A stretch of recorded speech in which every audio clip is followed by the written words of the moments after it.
Assalamualaikum and good morning everyone. So today I am excited to talk to you about something we don't often think about, which is sleep specifically, the strange and sometimes unsettling behavior that happen while we are asleep, like sleepwalking or sleep terrors.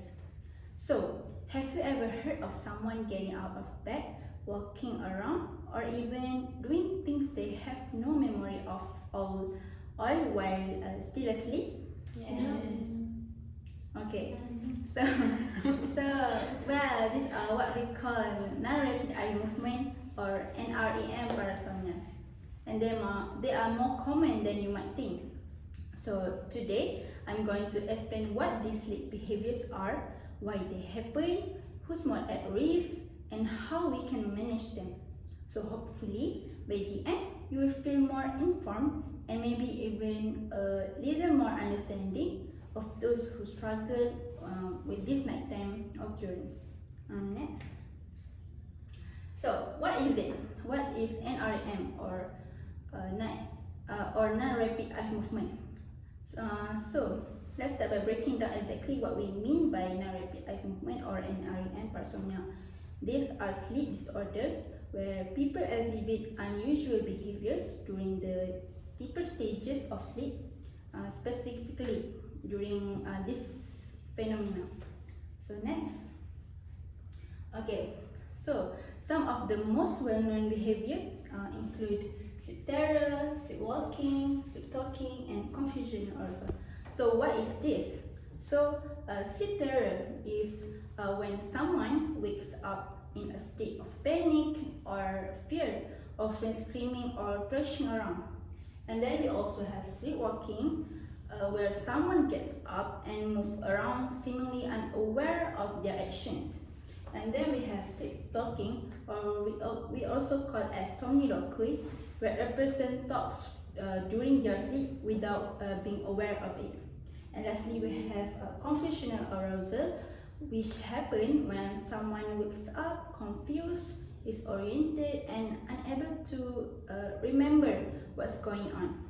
So these behaviors usually occur when someone is partially awake during a deep stage of sleep, and they are especially common in children, although adults can experience them too. So now, while we categorize these behaviors under NREM parasomnias, some researchers believe that the lines between NREM aren't always so clear, which is still a topic of debate. Next. So, what is the cause of this phenomenon? So, one of the most significant factors that cause this behavior is sleep deprivation. So, what is sleep deprivation? Sleep deprivation happens when we haven't gotten enough rest and make our brains become more vulnerable to triggering this behavior.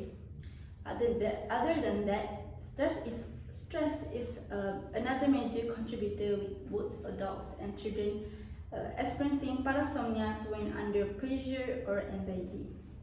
And then we also have trauma, which caused whether from childhood or recent life experience can play a huge role too. It can lead to disturbance in sleep patterns that make parasomnia episodes more likely.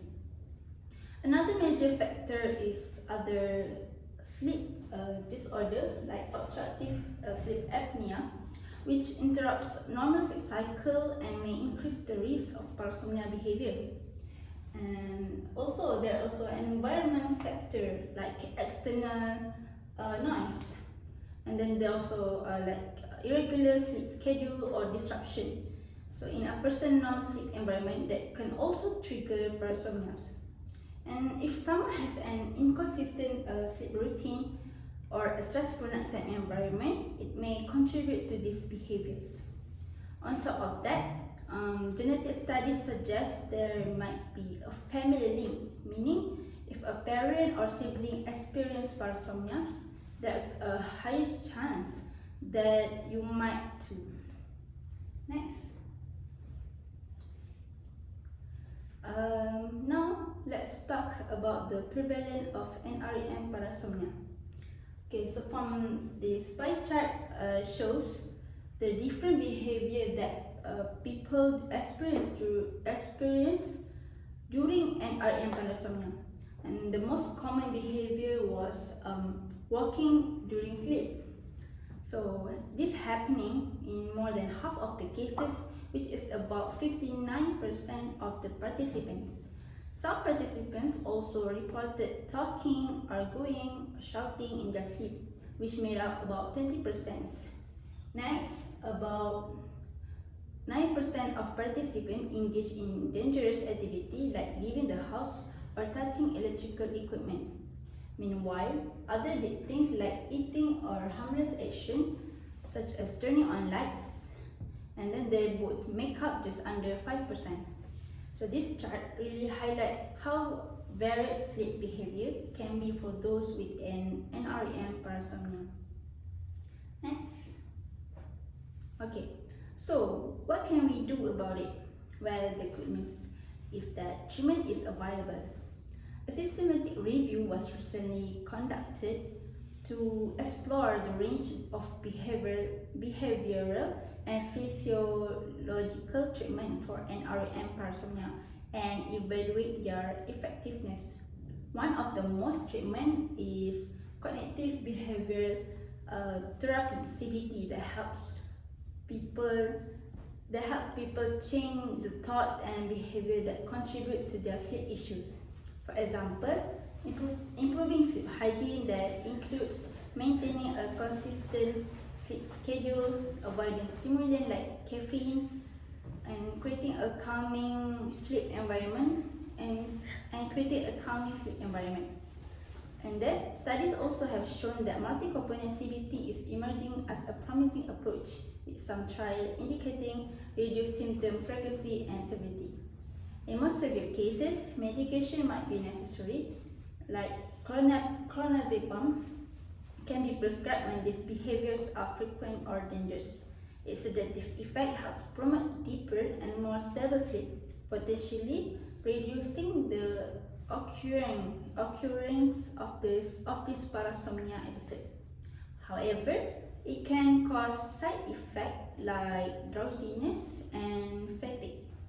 Therefore, it should be used carefully and monitored regularly by a healthcare professional to reduce risk while gaining its benefits. Next. Okay, so